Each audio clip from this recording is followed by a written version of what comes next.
Last week we had a tour of Blockistan, and while people liked it, they asked us to redo it from the perspective of the player this time. Now, who would I be if I didn't oblige? The beautiful city of Blockistan, what could even be said? It is one of my favorite places in all of Trapland, and to start off, we're going to be right here at the house of the Sultan of Blockistan himself, Sultan Edge McMemerson. Right inside, he has this beautiful dining room table. You can see that some Blockistani beef and bread of Blockistan is ready for consumption. My favorite part here is that it sits above this aquarium full of turtles and exotic fish. Right next to the table is the bedroom of the Sultan. In here we see some doggos, we got a nice moose room over here, a map of the entire city. The Sultan has his whole bedroom adorned with all of the CDs, budding amethyst, some gold on the walls, live, laugh, love, the Sultan has it all. Down here is a map room, but we're not going to stay long here. While this is cool, there is a better one that we're going to be seeing here very shortly. What is pretty cool right now, though, is this chest room for the Sultan. I love how he has everything organized, and I especially love that you can hear your feet clacking on the amethyst as you walk around. I love that sound so much. And down here is the auto smelter room.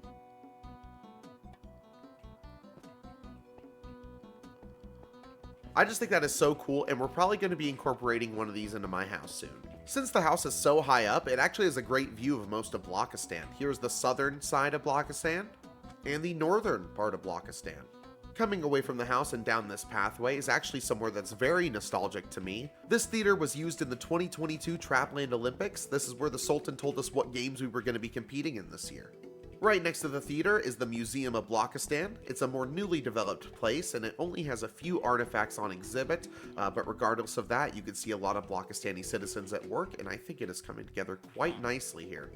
I'm quite a fan of the Mont Blanc Sauvignon Blanc, and also the Mont Blanc Cabernet Sauvignon. Another thing about Blockistan is that if you don't know where you're going to get lost. It's a matter of fact. It's so big and sprawling, and the pathways are so interconnected that there's so many different ways you can go and get lost at. Luckily, here we are at our next destination. This is the biggest building in all of Blockistan, the Grand Library. As we said in the tour, the Blockistan Museum has over 100 player-written books, all sorted by something we made called the QB Decimal System. There are books about stories, there are books about lore, there's books about law, there's books about mythology, there's books about in-game blocky religions, there's books about anything you can think of. Some of these branches are actually specific to territories, so this is one based off of my area, Sheephoof. We can see stuff like the original tiles from one of my rooms, we can see the King of Seas, one of my fishing rods, and we can see a wall of completely original books by me. Would it be a fun stream if I just spent the whole time reading a bunch of books for you guys? Let me know in the comments. Right below the library is one of the other new places in Blockistan. This is the giant map room, where the largest, closest possible map of Trapland is being created. I'm just going to quickly walk over and just see things here. Here's the Heartland Hills. We can go along the railway here to King's Fair, which is being redeveloped, so that's why everything looks pretty flat right now. We can lead on the railway over to Slabport City. In fact, we're actually going to head back this way so I can continue on the long way. We go across here. Enderville's right here. I may have already said that. Goathorn Mountain is what this passes through. There's an intersection right here. It either goes forward to Cape Coal right here, or it goes up through the Great Sea to the top at St. Ungor Farms. But we can actually get there the long way by going through Cape Coal again, a canal city that connects the Great Sea to the South Sea here. Keep going up through that. We see the golf course and the ice boat racetrack over here. I think these are nice touches on the map. We go up through the railway into Blockistan. We're actually right here in this big building, the Grand Library. We can keep going and see Blockistan's ice boat racetrack. We'll get there shortly. Up to Frog Bloom. Go through Frog Bloom and we can go up to Blocktanica. From Blocktanica all the way up to Emma's area. Emma has yet to name her place, but this is Emma's place here.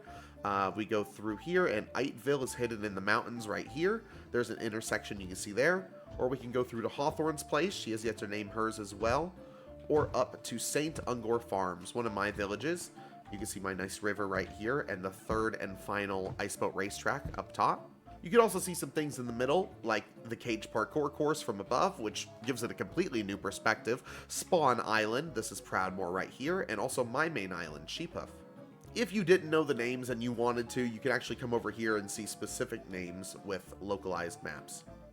Oh, I just realized you can now see John the Deserter on the map. Here he is. If you leave the library and turn down this way, it would actually take you to the Blockistan Ice Boat Racetrack. one of the 3 ice boat racetracks in all of Trapland. From the top, you can actually get a good look at the whole thing here. The Blockistan racetrack is by far the most unique out of all the ice boat racetracks, simply because it features things like these water jumps right here, it has super tight corners, and it is required to play in first person. Personally, I'm a huge fan of the jumps on this course. That is really fun. Right next to the ice boat racetrack is the Battle Boats Arena, by far the most popular Olympic event we have here in Trapland.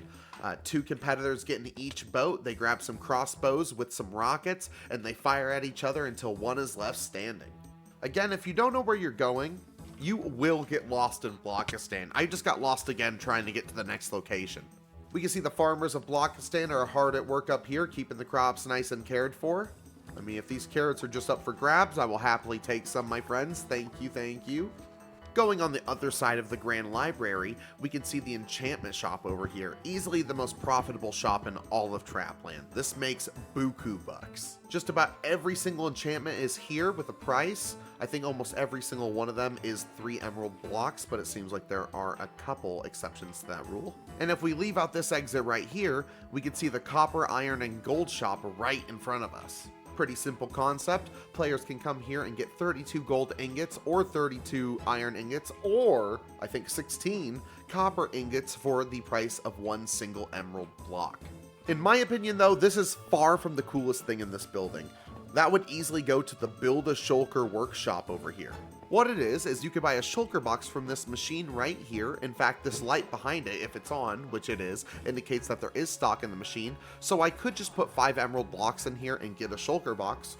Or I can go through the custom process of making my own with this fancy machine. We gotta try it out, right? Okay, so it seems like right here we can craft logs into planks through this crafter, so that goes into this minecart right here. We can flip this switch which moves the planks forward into this crafter right here. If we push this button, it will craft the planks into a chest, send it through here, and it will go into this crafter. So right now in this crafter it's making a shulker box, and if we time this just right, we can actually see it pop out and get picked up by the minecart, where it will then be dispensed into this crafter with this button, which dyes it white. And then if we put 5 emerald blocks in here